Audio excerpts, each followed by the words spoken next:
Olá, meus queridos alunos e alunas do curso de Matemática Básica. Estamos aqui de volta hoje e vamos falar sobre o conjunto dos números irracionais e o conjunto dos números reais. Então, nós vamos dar continuidade à aula anterior, onde a gente parou e deixou uma interrogação a respeito de saber se a raiz quadrada de 2 era um número racional. Então, para responder essa pergunta, nós vamos hoje estudar aqui mais dois conjuntos e conhecê-los de forma mais aprofundada, tá bom?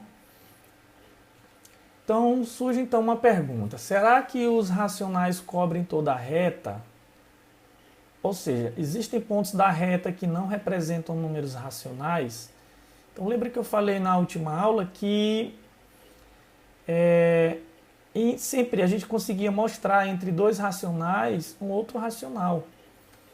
A gente conseguia mostrar que existia, sempre que eu pegasse aqui dois números racionais, o número A, racional A, e o número B, eu conseguia mostrar que existia aqui um número, por exemplo, tirando a média, AB sobre 2, conseguia mostrar que tinha um número aqui no meio, um número também racional. Se eu pegasse o A e esse outro número aqui, conseguia mostrar que teria outro número aqui no meio. Então sempre eu conseguiria fazer isso. Mas aí a pergunta, então, será que os racionais cobrem toda a reta? Ou seja, será que existe algum ponto da reta que não represente um número racional? Ou seja, marque um ponto aqui, esse número não seja racional? Então, para fazer a solução dessa pergunta, para a gente construir esse raciocínio, nós vamos aqui. Então, vamos pegar a medida da diagonal de um quadrado de lado medindo uma unidade. Então, nós vamos fazer a seguinte construção. Nós vamos pegar aqui um quadrado, desenhar aqui um quadrado.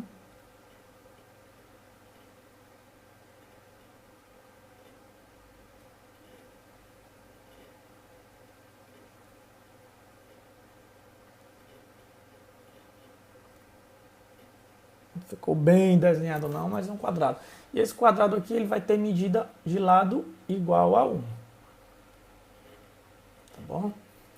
Então nós vamos botar aqui um quadrado A, B, C, D. Então vamos traçar aqui a diagonal, essa diagonal que eu vou chamar de D minúsculo. Tá bom? Então eu vou pegar esse triângulo BCD, vou separar ele aqui.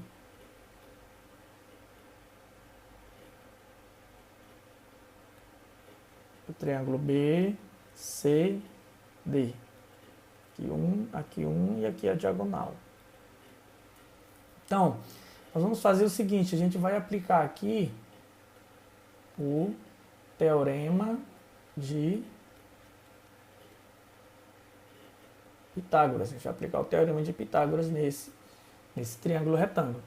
Então, ele afirma que o quadrado da hipotenusa, que está sendo representado pela diagonal, é igual à soma do quadrado dos catetos. Então, eu tenho que D elevado ao quadrado é igual a 1 ao quadrado mais 1 ao quadrado. Isso implica que a diagonal ao quadrado é igual.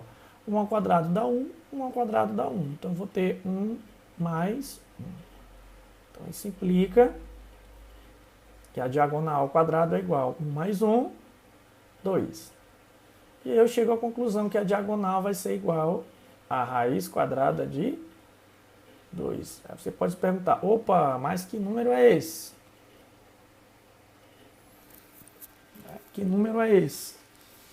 Então, quando chegou a essa situação aqui, observou-se que surgiu um número diferente do que a gente tinha até agora, que eram representados pelos números racionais.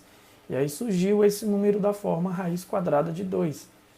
Que se a gente for pegar uma calculadora e colocar aí, calcular a raiz quadrada de 2, a gente vai perceber que esse número, que o resultado dessa conta aqui, dessa raiz, não é um número decimal exato e não é uma dízima periódica. Logo, não vai pertencer ao conjunto dos números racionais. Não é um número natural, não é um número inteiro, não é um número racional. Então, nós vamos ver o seguinte, que aqui vai surgir um novo tipo de número. tá bom? A grande descoberta que existem números que não são racionais foi feita pelos gregos. Então, essa descoberta é bem antiga, né? Então, foram os gregos que há mais de 2.500 anos conseguiram mostrar aí que existiam números que não eram números racionais, tá bom? Então, a nossa pergunta inicial, então, fica respondida, né? Existem pontos da reta que não correspondem a números racionais. Então, a reta numérica, tendo aqui o zero, por exemplo, eu consigo mostrar que existe um ponto nessa reta, ou vários infinitos pontos dessa reta, que não representam números racionais. Tá bom? Então, o conjunto dos números racionais ele não cobre toda a reta. Tá bom? Pois existem pontos dessa reta que não são representados por números racionais. Tá certo? Existem outros números, na verdade, uma infinidade, que não são racionais e podem ser representados na reta. Por exemplo, a raiz quadrada de 3, a raiz quadrada de 5, o número π. O número π, aproximadamente, o valor dele é 3,14. A gente sabe hoje, aproximadamente. Então, marcando aqui o 3, não seria uma coisa mais ou menos aqui. Então, poderia sim representar o número π na reta numérica. Tá bom? E esse número aqui, ele não representa um número racional. Então, observe que eu estou usando aqui a aproximação. Ele é um número de infinitas casas decimais, tá? E não é um número racional, tá certo? Estou usando aqui o valor aproximado dele. Então, a prova de que π não é racional, ela foi dada por Lambert em 1711. Então, isso aqui vai para um curso de matemática mais avançado, tá? A demonstração de que o π não é um número racional, não cabe aqui no momento. Bom, então dando continuidade aí. Então, veja. Então, dando continuidade, vamos ver aqui a representação na reta para o número raiz quadrada de 2. Então, para fazer essa representação, a gente pega aqui a reta numérica, pegamos aqui o ponto 0, onde vai ser a origem, tá? E marcamos aqui um segmento com uma unidade de comprimento. Então, o comprimento desse segmento, desse ponto até aqui, é uma unidade. E traçamos um segmento também na vertical com uma unidade. Tá? Então, colocando o compasso, a ponta de ferro aqui e a outra ponta aqui, você pode traçar aqui fazer esse desenho aqui, e você vai ter aqui, nesse ponto, o valor da representação, a representação da raiz quadrada de 2. Tá certo? Então, podemos fazer essa construção geométrica aqui, utilizando um compasso. Tá certo? Então, ao traçar essa curva aqui, ela vai interceptar aqui a reta numérica nesse ponto. Então, esse ponto aqui representa a raiz quadrada de 2. Então, verifique que aqui é um ponto da reta, tá? Que é a raiz quadrada de 2, que não é um número racional. Então, isso aqui, ó, não pertence ao conjunto dos números racionais. Então, que é provando aí que os números racionais eles não cobrem toda a reta. Bom, aqui nós temos já a representação dos números naturais, dos números inteiros, né, que são os positivos e os negativos.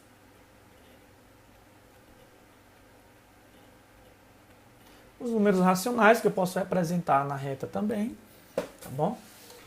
E aí, surgiu esse número aí, que é a raiz quadrada de 2. Então, eu vou fazer uma videoaula depois, provando que esse número aqui não é um número racional. Ou seja, que ele não é um número racional. Tá bom? A gente vai provar que isso aqui não pertence ao conjunto dos números racionais. Mas isso vai ser na próxima videoaula. Tá bom? Bom, o conjunto dos números reais. Então, da união do conjunto dos números racionais com o conjunto dos números irracionais, resulta o conjunto dos números reais, que é denotado pela letra R. Então, o que eu vou fazer? Eu vou fazer aqui a união, tá, do conjunto dos números racionais com o conjunto dos números irracionais. Então, unindo o conjunto dos números racionais com o conjunto dos números irracionais, tá? Esses irracionais são os números que não podem ser escritos da forma de fração, da forma P sobre Q, com P e Q pertencente aos inteiros e Q diferente de zero. Então, esses números que não podem ser escritos em forma de fração, com P e Q inteiro e Q diferente de zero, nós vamos chamar de números irracionais, ou seja, eles não representam uma fração, tá bom? Uma fração onde P e Q inteiro e Q é diferente de zero, tá? Eles não são um decimal exato e nem são dízimas periódicas. Então, quando eu faço a união do conjunto dos números racionais com os números irracionais, eu crio o conjunto dos números reais. Vamos fazer aqui a questão de notação. Então, nós vamos representar por Q', tá? Por Q', o conjunto dos números irracionais. Tá bom? Então, Q' vai representar o conjunto dos números irracionais. Então, sendo assim, nós vamos ter o quê? Que o conjunto dos números irracionais, representado por Q', ele é igual à diferença entre o conjunto dos números reais e o conjunto dos números racionais. É como se eu pegasse todos os números reais e tirasse aqueles que são racionais. Então, vai restar quem? Pegando os reais e tirando os racionais, vai gerar quem? Os números irracionais. Uma outra ideia que eu posso colocar aqui também, como agora há pouco eu falei, o conjunto dos números reais, ele é igual à união entre o conjunto dos números irracionais com o conjunto dos números racionais. Então, fazendo essa união entre esses dois conjuntos, é igual ao conjunto dos números reais. E outra ideia que temos aqui é a ideia de intersecção. O que tem no conjunto dos números irracionais que também tem no conjunto dos números racionais. Então, quando você faz a intersecção, o que é intersecção? É você pegar os elementos que tem tanto no conjunto dos números irracionais quanto no conjunto dos números racionais. Então, quando você faz essa intersecção, vê o que tem em um e o que tem no outro ao mesmo tempo, essa intersecção ela é vazia. Ou seja, nenhum número é racional e irracional ao mesmo tempo. Tá bom? Então, temos que o conjunto dos números naturais está contido no conjunto dos números inteiros. E o conjunto dos números inteiros está contido no conjunto dos números racionais. E o conjunto dos números racionais está contido no conjunto dos números reais. Certo? Então, o conjunto dos números reais ele abrange todos esses conjuntos aqui. Ó. Ok? E ainda adicionando o conjunto dos números irracionais ao conjunto dos números reais. Eu vou fazer aqui um diagrama para fazer Eu vou fazer aqui um diagrama para representar essa ideia para ficar mais claro. Então, imaginemos aqui que eu tenha o conjunto dos números naturais. Aqui eu tenha o conjunto dos números inteiros. Aqui eu tenha o conjunto dos números racionais. E eu vou construir um conjunto maior aqui, tá, para representar o conjunto dos números reais. E vou fazer uma separação aqui. Aqui vai ficar só os números irracionais. Então, observa, todo número natural é inteiro, é racional e é real. Todo número inteiro é racional e é real. Todo número racional é real, tá bom? Mas observa que não tem nenhum número que está aqui no conjunto dos números racionais que esteja aqui nos irracionais. Então, há essa separação aqui. Lembra que eu falei agora há pouco, que a intersecção entre Q e Q', isso aqui é conjunto conjunto vazio, não tem intersecção. A intersecção aqui ela é vazia, tá bom?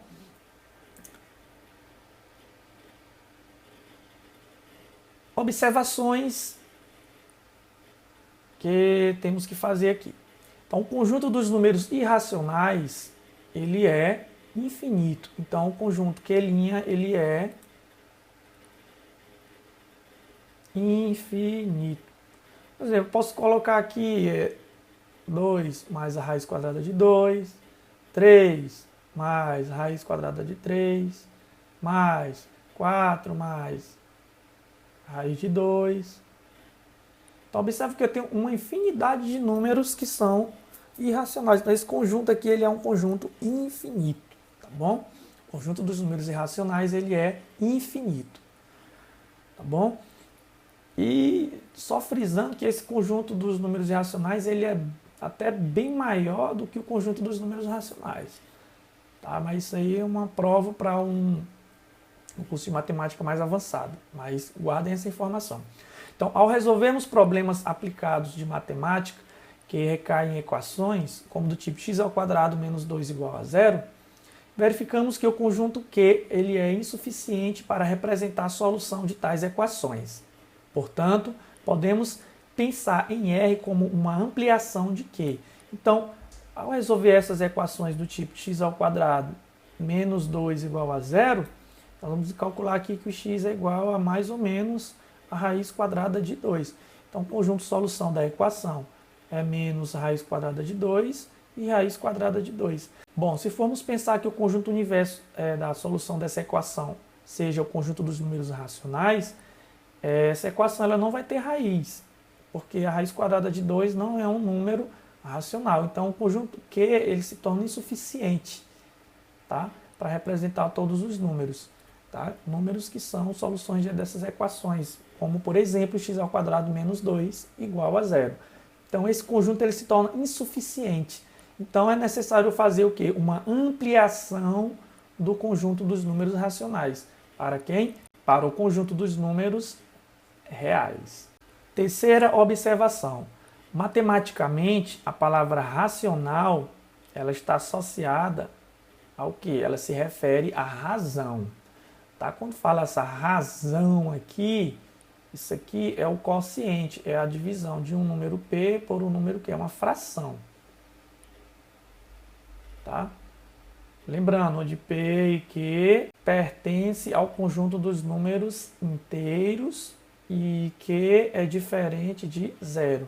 Então, matematicamente, razão significa o quê? Uma fração, uma divisão entre dois números inteiros, tá? Onde o denominador é diferente de zero. Então, isso é uma razão.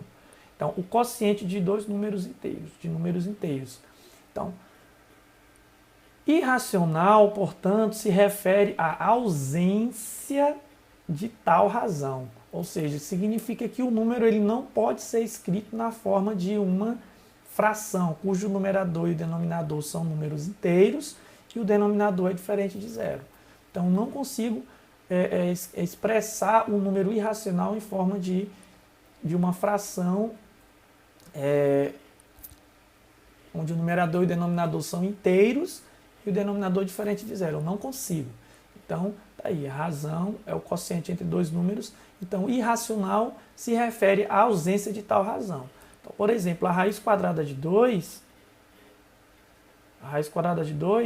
não existe nenhuma fração da forma P sobre Q, onde o P e o Q são inteiros e Q é diferente de zero. Eu não consigo representar a raiz quadrada de 2 através de uma fração, onde o P e o Q são números inteiros. Não consigo. Por isso, a raiz quadrada de 2 é considerado um número irracional. Isso aqui eu vou preparar uma videoaula mais à frente, provando que a raiz quadrada de 2 realmente é um número irracional, certo?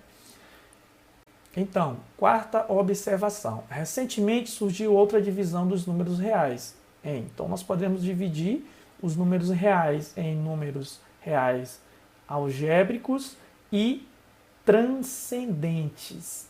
Então, atualmente surgiu essa nova divisão aí do conjunto dos números reais. tá bom? Só que isso aqui é um estudo para um caso mais à frente, tá bom? Não vamos entrar em detalhes sobre esses dois tipos de números. Apenas trouxe para vocês a título de informação.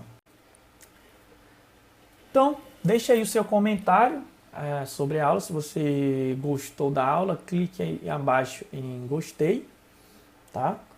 E inscreva-se no nosso canal, tá? Compartilhe aí com seus amigos, com seus colegas. Então, inscreva-se no canal e compartilhe com seus amigos, tá? Então, um forte abraço do professor Davidson e até a próxima videoaula. E bons estudos!